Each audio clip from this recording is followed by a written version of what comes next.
Listen, I love a good new moon ritual and full moon ritual just as much as the next astrology girly, but the first quarter moon and last quarter moon are where the real transformations take root.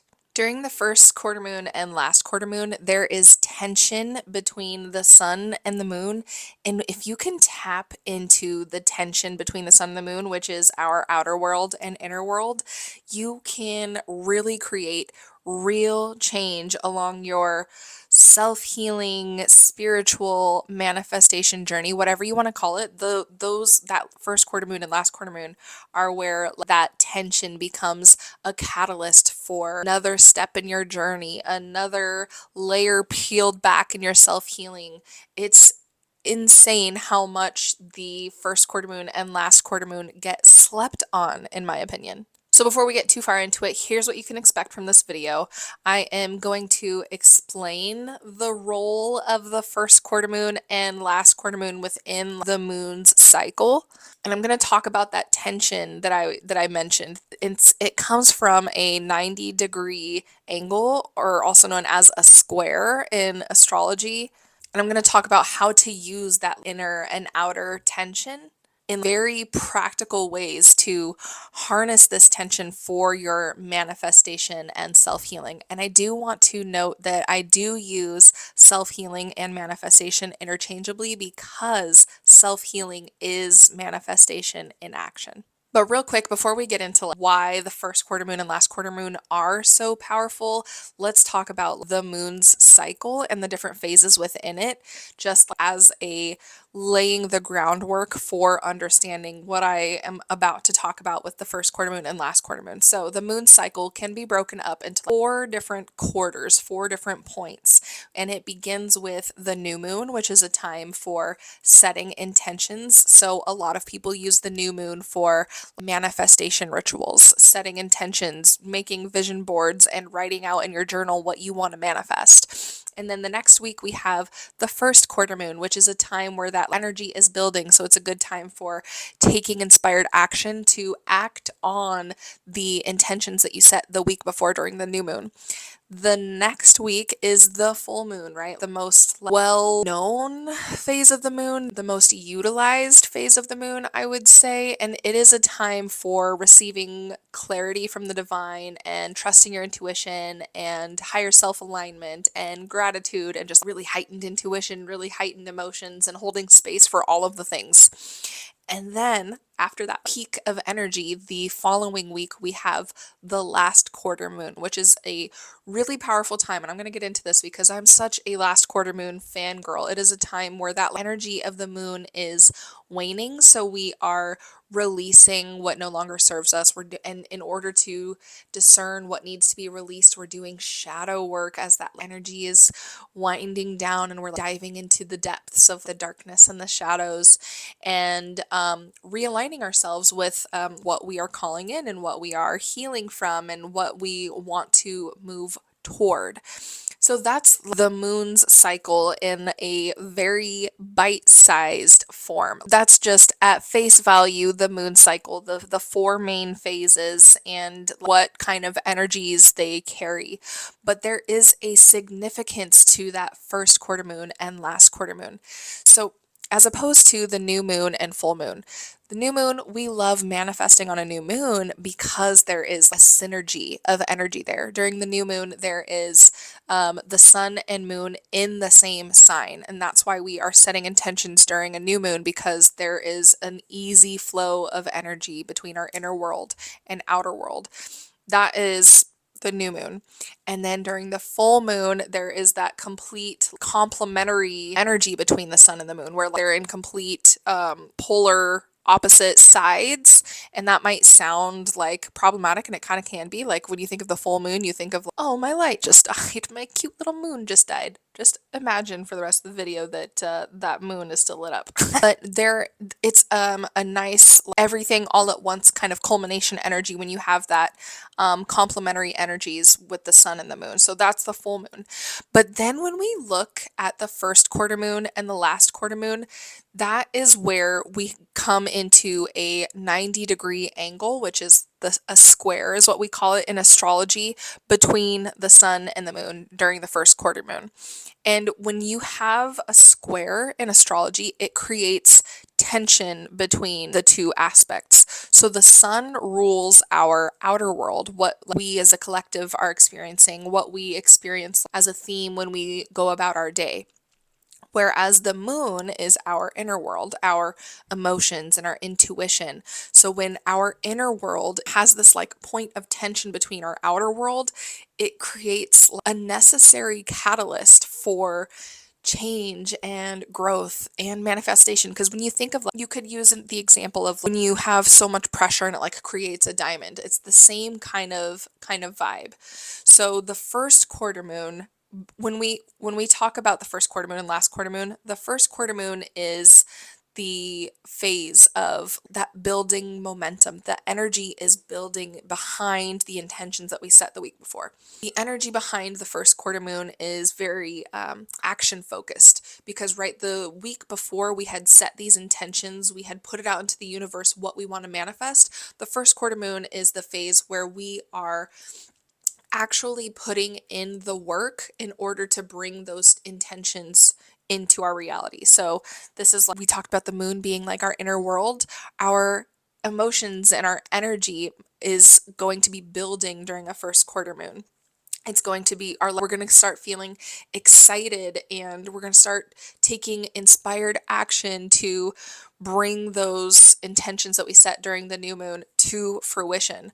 But where that like tension comes in is when we have our inner world at a point of tension with our outer world as the energy is growing, we're going to feel this tension of, ooh, I see this inspired action. I'm getting this intuitive calling to take this action to bring my manifestation to fruition, but there's a resistance in my inner world to bring that action into my outer world. It's going to require that you look at where a lot of times it can create very real anxiety to be like, I'm getting this intuitive nudge to, let's create an example of something that we're manifesting. A very common one that I've seen inside people who join my membership for the first time is a new job. So I had one person who was manifesting a new job. And so let's say she set her intentions on the new moon and she made the vision board. She did all of the journaling. And so during the first quarter moon, she's feeling this intuitive nudge to send her resume to this company that is her dream job. And she even the universe gave her this little intuitive nudge of them reaching out to her. And she's got this resistance to responding to it because she feels this tension of I'm not actually who they think I am. So there's going to be tension like that when you come up to the first quarter moon, where it's like, I don't have what it takes, or if I do that, something bad will happen. Because here's the thing, these intuitive nudges, this inspired action is always going to push you outside of your comfort zone. Because if you had been taking these actions already, you would have already manifested what it is that you're setting your intentions on.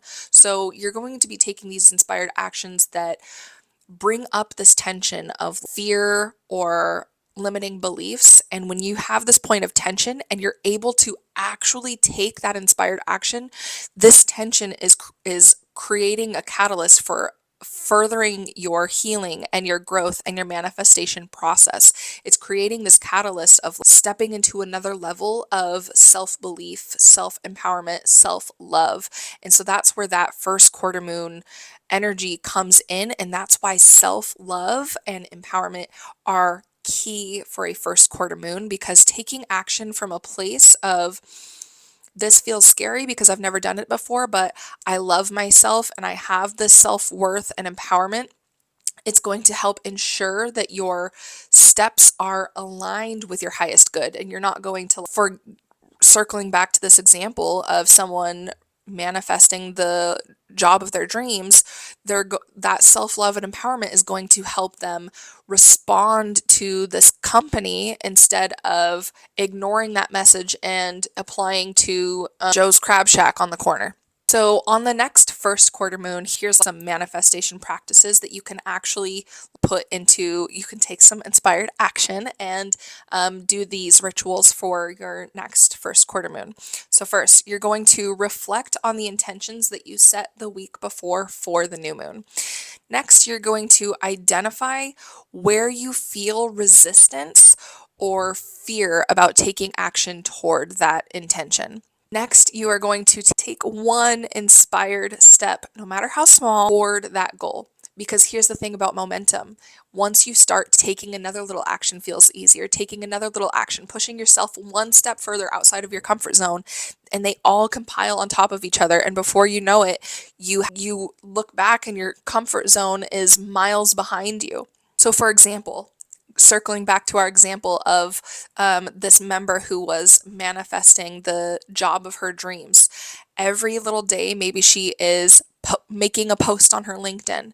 Maybe she is sending her resume out to a company that she feels is just outside of her league. Maybe she is emailing old work colleagues that have connections. Little teeny steps that feel just outside of your comfort zone, but keep that momentum going, keep that growth trajectory going. And so here's something that you can do for a ritual for the first quarter moon. Here's a journal prompt. What fears are keeping me from taking action? And I want you to get really honest with yourself. Get so honest that it makes you uncomfortable about, like, oh, I didn't realize I was actually afraid of that. And then what is one step I can take today toward my goal? And this is on a first quarter moon as that tension is really tensioning, as that energy is really energying, right? As it's growing.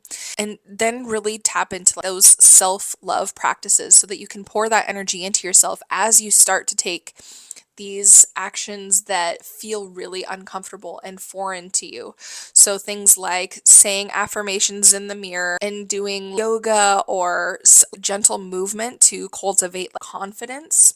And soaking in a bath ritual, like self-love rituals like gua sha facial massage, and soaking in a bath ritual with a bath tea. This has rose, lavender, hibiscus, chamomile, powdered coconut milk, oats, pink Himalayan salt, just to really fortify that energy of self-love and conviction.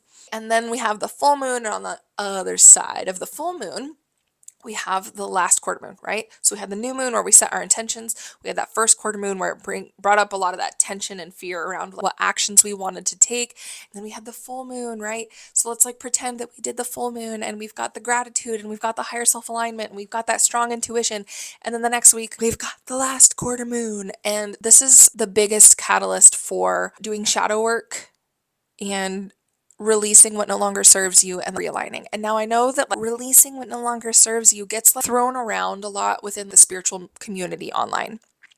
And it sounds really cute and liberating, but there's a lot of brutal honesty with yourself that needs to come with releasing what no longer serves you, because you've got to do some real deep reflection. You've got to do some real deep releasing, and not just releasing in you're not just saying you're going to release it. You're actually done with something.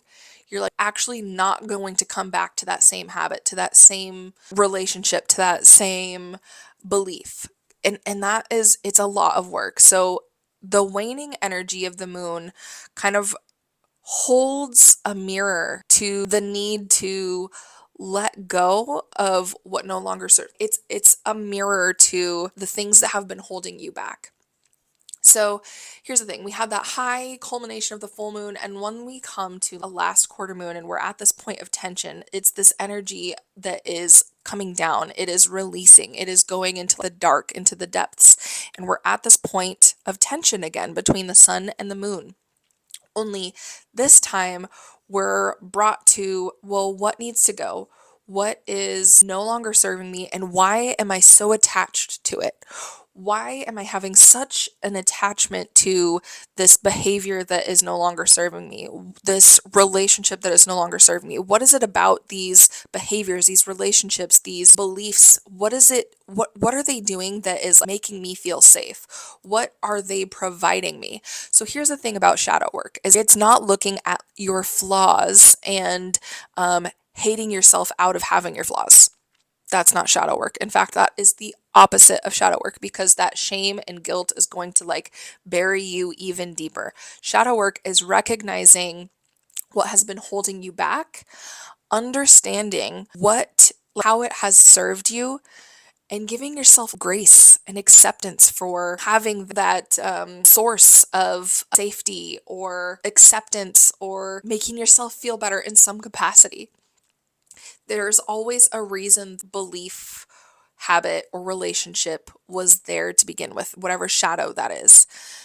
And so the last quarter moon brings up this tension of like, I can see what I need to release because there is a lot of tension between my inner world and outer world because my outer world is saying, I can see in my outer world that taking XYZ step would help my manifestation, self-healing journey, whatever you want to call it, evolve and expand. But for whatever reason, I cannot release that shadow, that habit, that relationship that is holding me back from taking that step in my outer world. What about what's within me that I need to really examine and release that addiction to it, right? And so that's why I'm like a huge fangirl of the last quarter moon because it's really uncomfortable to be so brutally honest with yourself. But when you can really get down to the root of that energetic block and you can really set the intention that you are releasing it and you're doing the work to never fall back on that shadow again, the amount of space energetically that it creates is unmatched. It's okay. So this of tension, the square creates tension that highlights self-sabotaging habits, limiting beliefs, or emotional baggage, right? And when I say emotional baggage, this could be like a relationship that you had was if you have any narcissists in your past, you're going to carry some of that emotional baggage. And here's the thing, you're not going to shame yourself for it. You're not going to guilt yourself for it. You're going to recognize that that served as it felt like the only because here's the thing about narcissists is they are going to make you think that they are the only ones that will love and accept you. So you can recognize rather than shaming and guilting yourself for having this emotional baggage, you can recognize that it provided you with a sense of acceptance, a sense of safety, a sense of whatever it was that served you in some way. So here is a practical manifestation practice for the last quarter moon. So first, maybe reflect on some divine clarity that came in to you during the full moon, because a lot of times during the full moon, it becomes really clear what we need to release. So maybe reflect back on the week before and see if there were any themes or anything that came up that made sense to you as to what needs to go.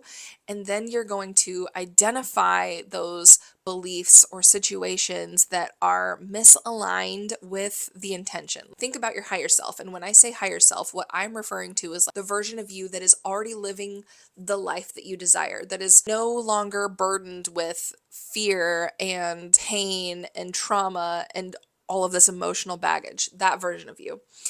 What do you still have within you that is misaligned with that version of you that is already living that dream life?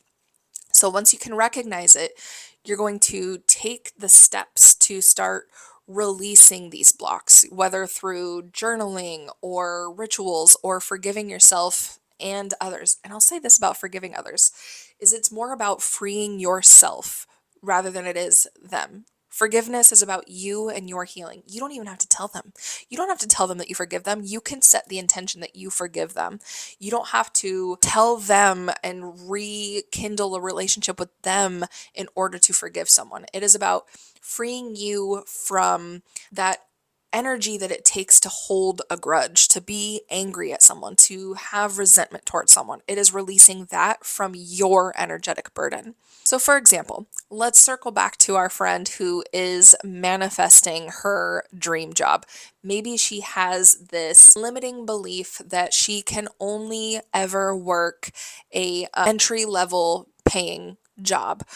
So, at some point in her life, that probably kept her safe from rejection. It kept her safe from applying or having an interview and then getting told no. So, when you can identify what you've been clinging to, a fear of vulnerability, use this phase to address it and release that fear. So here's how you're going to do this in a ritual capacity. You're going to journal on what self-sabotaging habits am I clinging to? And what can I release to realign with my desires, realign with my higher self, that version of me that's already living that life. And then you are going to tear up the piece of paper that has all of these things that you're ready to release. You're going to tear it up, destroy that piece of paper somehow, and just get rid of it, because that's going to symbolize you never having those energies in your life again. Then you can also do like an energy cleanse bath ritual with some Epsom salts. And for example, we've got like the energy cleanse bath salts here have activated charcoal, bentonite clay, black lava salt, Epsom salt, sea salt, eucalyptus, peppermint, just things that provide a sense of clarity and detoxifying, to let that shit run down the drain, never to be seen again. And really, at the end of the day, what it all comes down to with this first quarter moon, last quarter moon rant that I am on is that self-healing. I've said it so many times. I've probably said it at least once in every single video on my channel. Self-healing is manifestation in action. Self-healing is the key to embodying your higher self, to embodying your manifestation. You could take the word manifestation out of my vernacular and I would still use self-healing and get the same point across, because the interplay of self-healing and manifestation is that healing past wounds and blocks allows you to rewrite that subconscious programming, to shift your energetic makeup and align with your higher self and live within your purpose. Alignment ensures that your manifestation process rooted in like your divine purpose, in not desperation. So when we take that into consideration, and when we look at the first and last quarter moons and why they are so pivotal, it's because they force you to confront that inner world and outer action in a very tangible way. And without addressing your resistance and release, then the intentions that you set during the new moon and the clarity that you gained during the full moon can't fully be integrated, can't fully manifest into your life. So here are some practical tips for working with the first and last quarter moons. So the first thing you're going to want to do is track the lunar cycle. Get a moon calendar. There's plenty of free ones out there. And of course, you could also get my journal. It's got moon phase calendar and all of the journal prompts, if you want that, if you want a very hands-on guide. And then you're going to like create a dedicated space, like a bathtub, for your rituals, for your reflection, for your energetic healing and transformation. And then you're going to commit to small, consistent actions during the first quarter moon and gentle release and acceptance practices during the last quarter moon. Put them in your calendar. Put them like you got an iPhone, put it in your Apple, put it in your iCal. You got Google Calendar, put it in your Google Calendar. Remind you on those first quarter moon and last quarter moons, and do, if nothing else, these. Because I want you to honor that tension. Instead of resisting it, see it as an opportunity for growth and realignment. So I know that the new moon and full moon get all the love, but the first and last quarter moons are where the real work, the tangible changes, and like furthering and up leveling your journey happen. So let me encourage you to embrace that tension as a catalyst for growth. So go ahead and take inspired action right now. Drop a comment below and comment on how you've experienced resistance or release during these moon phases or otherwise. And definitely subscribe because I go on these rants at least once a week. And check out, listen, if you wanted to do a bath ritual but you're still in the process of manifesting that dream job, I've got a free bath ritual linked in the resources below. Everything that you need can be found in the description below, so please be sure to check that out and be sure to subscribe, do all the things, and let us know how your self-healing and manifestation journey is going down in the comments, and I'll see you on the other side. Love you, bye.